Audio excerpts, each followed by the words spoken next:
This is not over. People appoint leaders who are like themselves. That's why they're called representatives. Trump represents the character of his followers. They are selfish, reckless, and without regard for others. In that sense, Trump represents his followers perfectly.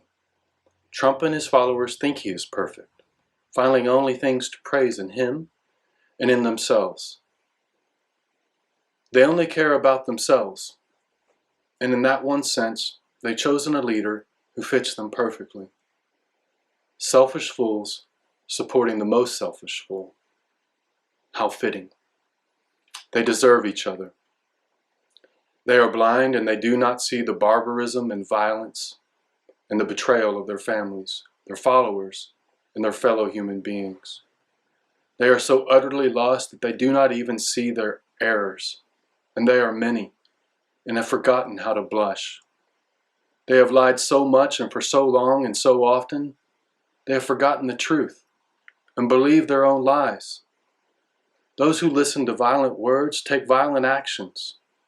Trump's followers believe that those that oppose them were oath breakers.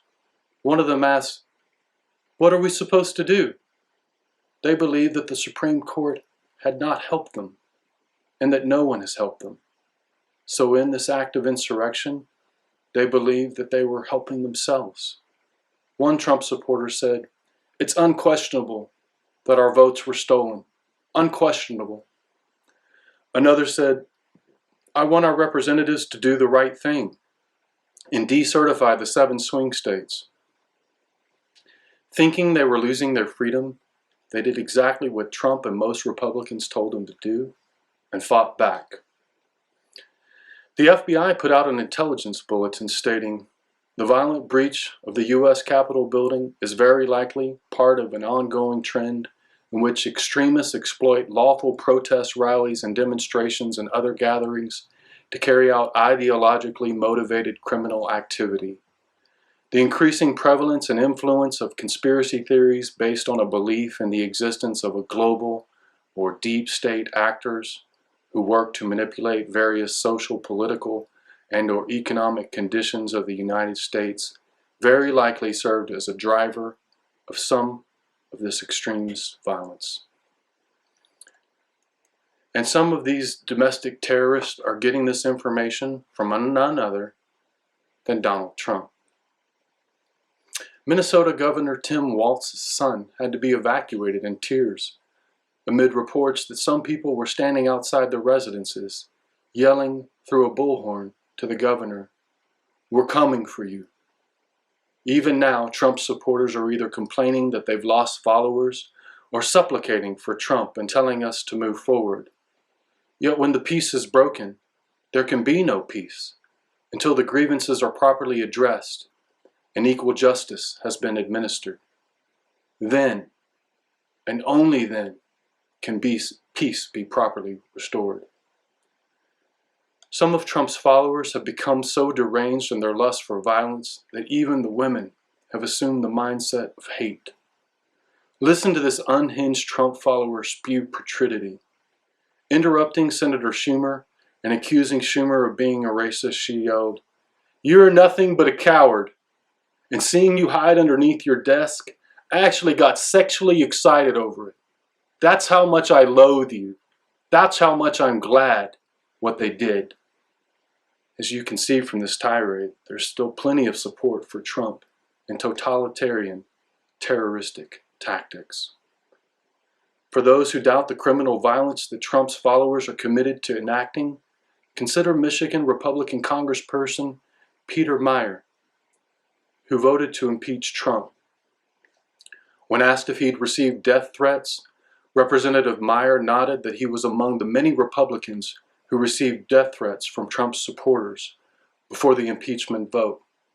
Yet Meijer noted, "That's the definition of terrorism, trying to achieve a political end using violence." Speaking of threats against his family, Meijer went on to note that because of his decision to impeach Trump, he and many Republican representatives, out of fear for their family's safety, have had to travel with armed escorts, alter their routines, and get body armor, stating, It's sad that we have to get to that point, but our expectation is that someone may try to kill us.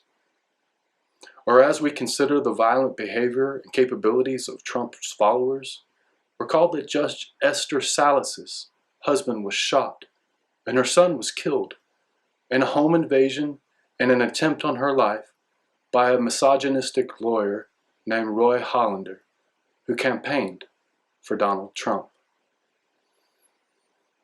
At the crux of this issue is racism. So by their very nature, the Black Lives Matter movement must continue to have a voice in our national discourse. It is time for America to deal with its problem of racism.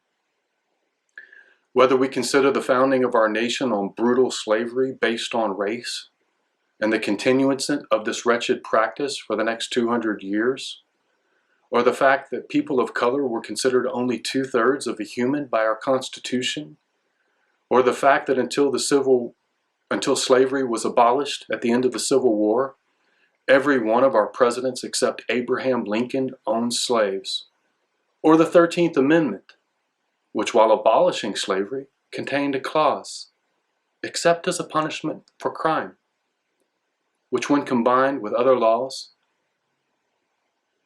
and violent law enforcement against nonviolent acts, only acted to force the people of color back into slavery through our prisons. Or the Jim Crow South, that not only prevented people of color from voting, but was fraught with continual racial violence that would crescendo in some of the most infamous acts of racial violence ever recorded in all of human history. From the Red Summer of 1919 to the Tulsa Massacre of 1921. From the brutal killings of Emmett Till, Mike Brown, Tamir Rice, Breonna Taylor, George Floyd, Rayshard Brooks, and Andre Hill, and so many more. To our elected Republican officials questioning the legitimacy of votes in cities with large populations of color, to the police officers who have resigned after taking part in the storming of our nation's capital. We can see plainly that while the U.S. may not be replete with racists, there are far more than the oft-repeated lie that there are only a few bad actors, and that now that we have realized the most recent iteration of racism, we are a nation of racial equality. We can see that America has continuously and systemically suffered under racism right up and to this very day. And now it is time for a reckoning. For it is only after we have addressed these egregious violations of humanity and have administered justice and punished the guilty without bias or prejudice, it is only then and after that that we can ever hope to live in peace and love and harmony.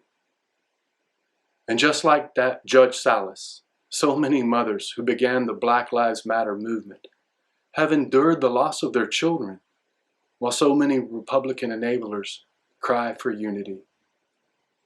It reminds me of the prophet's words.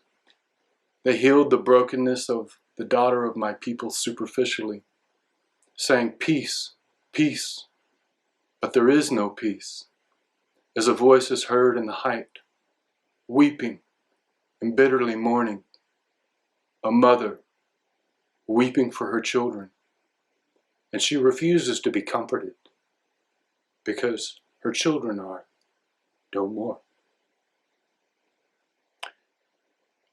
And to leave the people with empty words like unity and peace without bringing those who committed these heinous acts to justice would be a travesty, a miscarriage of justice, and nothing that will gain the support of those who suffered such great losses.